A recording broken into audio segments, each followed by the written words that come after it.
We're in the beautiful city of Burlington, Vermont. I'm a little bit worried about the next 48 hours because socially and emotionally, I'm absolutely wiped. You're gonna be But I'm gonna dig deep. I have my support staff here, and I'm excited. It should be fun. But this is a little behind the scenes of Drive, Exit 5, our first event.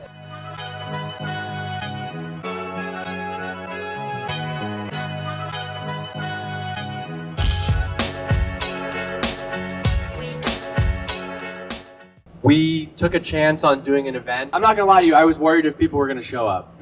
Just because I think you always go through that feeling of imposter syndrome and doubt, and then when people actually show up, you're like, holy shit, this is amazing. The weather looks amazing, so the good news is if the event sucks, you'll all have left this amazing city like with some positive vibes, and Leah keeps saying like, come on, it's not gonna suck. Because we have an awesome day and a half tomorrow, and Thursday. I don't know, I'm kind of overwhelmed right now by like the fact that you all came, and I just want to give a quick toast and thank you for coming out, and I'm excited to see you all in the morning. Yeah, and this is what happens at my house. Leah's the handy one. I just watch. Excuse me, I'm trying to work here. Oh, look at that. It's founder mode. Maybe you've read the very popular blog post called Founder Mode. This is founder mode right here. You get the pizzas. I wrote about this the other day, like all the shit that comes up with an event that is like not what you thought your job was gonna be. Dan's literally like making a weight. Wow. There we go. You know what Dan just did? He did founder mode. That was some founder mode shit. We have these welcome bags. We get a lot of free stuff because people want to reach B2B marketers through us. So Sendoso hooked us up with all this. Great move. Also, I've been to events before where like you just leave with a bunch of random shit. A Frisbee, like it just ends up going in the trash. So like, okay, well, let's do a gift, but make it functional. We got these nice little totes. So in the bag, everybody gets one of these. Pretty nice, you know. I'd wear it. We got a little notebook. We got some stickers made. Everybody loves stickers. My kids have already stolen like so many of these. We got cookies, Grove Cookie Company. Somebody had sent me these like a direct mail thing. A lot of direct mail is like garbage, right? These cookies are fucking amazing. And I'm on LinkedIn, I see some guy and I'm like, the B2B cookie guy? No, like there's a niche for everything. And so anyway, I messaged him to come on the podcast, and then he messaged me a couple days later. He's like, hey, you're doing your event? I'll send you 200 cookies. So shout out to Grove Cookie Company. We had heard from the community, like everybody wanted to do an in-person event. I was like, no. I'd done a bunch of events in my past life as like a VP of marketing. It's fucking stressful. And I was like, I'm running a solo business. Why would I want to proactively bring that stress into my life? So I'm like, I don't want to do an event. Then Dan comes on. He sees the community, people ask him for an event. He's like, oh, an event could be interesting. I was like, okay, now we have a team. Like we could actually do this. And then I said, okay, I'll do an event, but I don't want to go anywhere for it. I think we should try to do it in Vermont. And Dan was like, that's kind of a sick idea. And it's a good idea for two reasons. I think number one, there's a trend of doing like smaller events in kind of like off-market cities. And I think there was something about people being like, a B2B marketing event in Vermont in the fall, a beautiful time of year. Okay, I'm down. We've all been to the events in San Francisco, the big convention centers. Like there's definitely value in that, but I think people want a smaller connection. And then on top of that, we got to say, oh, but the story behind Exit 5, it was named after something in Vermont. So Vermont was a place that I went to when I was dating my wife. Her family lives up here. We'd escape here on the weekend. I'd be like off the grid, you know, just not on my phone, walking around, hiking, skiing, whatever it is. Over that weekend, I'd always get an idea. Vermont became like the place of inspiration. And so when I was rebranding to Exit 5, I was like, I want to come up with a name for a place because it's a community. It's a place you go to learn. What's a place? And I was like 89 North Vermont. And I was like, oh, Exit 5. That's Leah's parents' exit. And that's kind of that's where we'd always go and what we'd call it. So it all kind of came together. And then to do this event, the first one here, just feels awesome. I think people like it here. I should have reached out to like, what are we doing for the local economy here?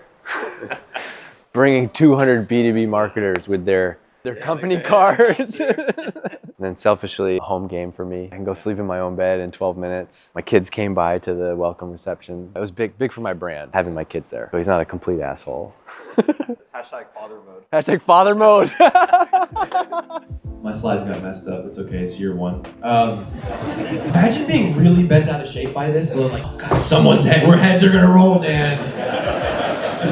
I think we've stumbled upon an interesting trend. Here's a hot take, B2B marketing hot take for you. I think like smaller niche events are in. And that was real. I left that welcome reception with a lot of energy last night. People were like, man, we just want to be here. We're excited to be in a new place. So many of you in Vermont for the first time. Dimitri posted on LinkedIn, he said, I'm heading to the B2B Mecca, Burlington, Vermont. So I just want to give you some random facts and stats about Drive. There's 200 attendees from all over the world. We have people here from Australia, that's a fact, Denmark, Tel Aviv, and there's basically no direct flights here from anywhere.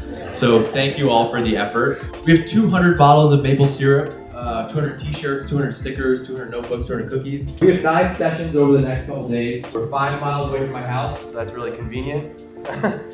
It took us 2 days to sell out the tickets. So I was so stressed about this event, and then in 2 days,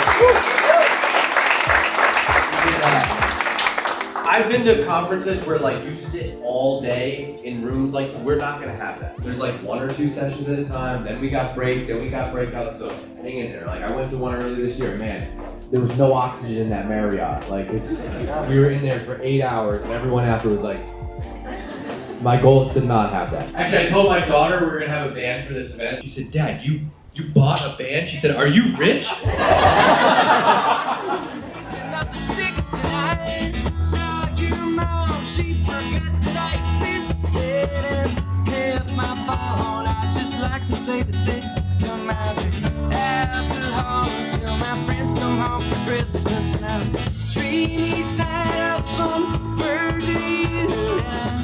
Now. 11 out of 10. I feel 11 out of 10 so far. Everybody's hanging out, everybody's chatting, and we got really lucky with the weather. Like all of the breakout groups are outside. Can you tell the story of when you told Dan that you booked this venue? He makes it sound like I came over here with like a blank check and was like, we'll take it. But I knew we wanted to do an event. We were like, okay, we want to do an event. When's it gonna be? Can't be in the summer because no one's gonna come. Can't be the second week of September because it's inbound. And then there's SaaStr. And it can't be in October because it's too expensive. Everybody comes up here for leaf peeping. And that literally left this week open. I came here, I've been to this place a bunch. I asked her for a quote. It was like very affordable. And I just used my credit card and I put a deposit down. And I called Dan and I said, I put a deposit down on a venue. He also said it was like, what, a couple weeks before his wife was having the baby? Yeah, oh yeah, forgot about that. And then, sorry.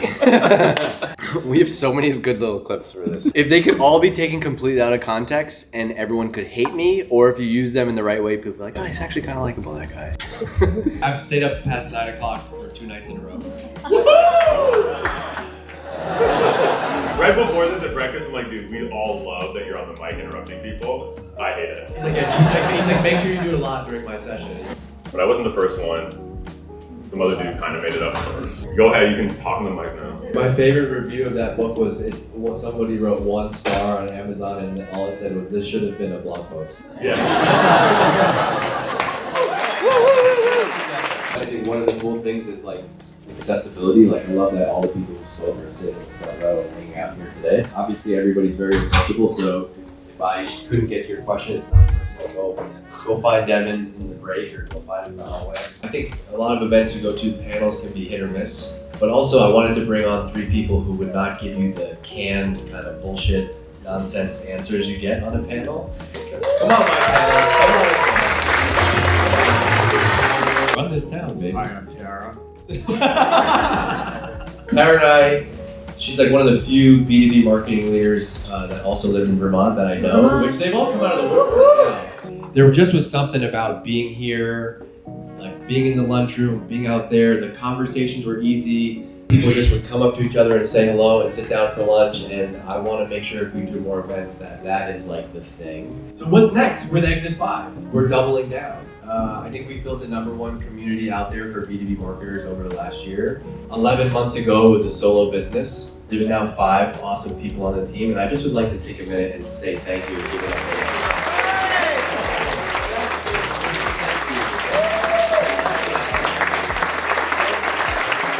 We decided, we're like, let's run it back. Small promises to start. #1, the size. No need to be any bigger than this. Because there just is something here, and I want to just copy and paste that. Mic check. I bet you didn't see you were gonna get a freestyle from DG. Oh! So we just wrapped up the second day of Drive. It's over. Monday we went out to team dinner. We met the Exit 5 team for the first time. I saw my guy Dan for the first time in 5 years. Wednesday, about halfway through the day yesterday, I wanted to just put all our chips in and cash out and walk away. Yeah. We played one hand of like roulette or blackjack or whatever, and we won, and I was ready to cash out. We rolled the dice. We came back today. We rolled the dice. We had to come back today. This is not hyperbole. I would say based on how my expectations went, this was a 12 out of 10. Yeah, and hey, the NPS already says that. Are you looking already? You want to know? What is live it? reaction to the NPS? It's an 86. Is that good? A 50 is considered good. A 60 is considered great. We have an 86 NPS score right now. We have 0 detractors so far. That's not bad. I mean, that's unbelievable. I wish I could say that it was like we did some crazy thing. Like my biggest pet peeve is like all these events now, they're like, we're doing the festival. It's like a festival, but for X. We did none of that. No. We had Fundamentals. talks on a stage and breakouts. The reason that this was successful, and I'm not lecturing anybody, I'm just feeling the energy because I know this now. Yeah. It's because we have built a successful and engaged community, Yeah. and those people have come today and met for the first time the last 2 days in person. And so it was unbelievable. If there's an open seat at a table, it doesn't matter if I don't know you, someone's gonna sit there and hang out. It was like the most friendly, welcoming environment that I could have imagined. And it wasn't like we did applications for attendees. It's just like the right people showed up. The right people decided they wanted to buy a ticket and be here. So Dan and I all week we joked, like I have this really bad recency bias where if I do anything, if I have like a good meal, I'm like, I'm only eating that ever again. We were both worried about me like halfway in being like, are we gonna do events? Last night, this guy texts me at 11 o'clock. He goes, did we just become an events company? I think so. This is it. Mark it down. No, so the other news is then we really had no plan of doing this event again. We just said we're going to see how it goes, do a test, whatever. This morning, we kind of just looked at each other and we were like, should we just run it back? And Yeah. Dan literally went over to them, talked to them, and we have committed to do this event same 10th. time next year. September 10th, 11th, we'll be back in this venue, in that room. The coolest moment was the CEO of Hula, which is this company. She found me and she's like, I just want to let you know, like, the people that you brought here, this has been amazing. We want to do more stuff with you. Like, the whole thing has been top to bottom. I gotta just want to shout you guys out. You guys have not put a camera down for 1 second. Like, I see you and I salute you, respect. Events company, events for hats. Hell yeah. Let's go. Yo, it's DG.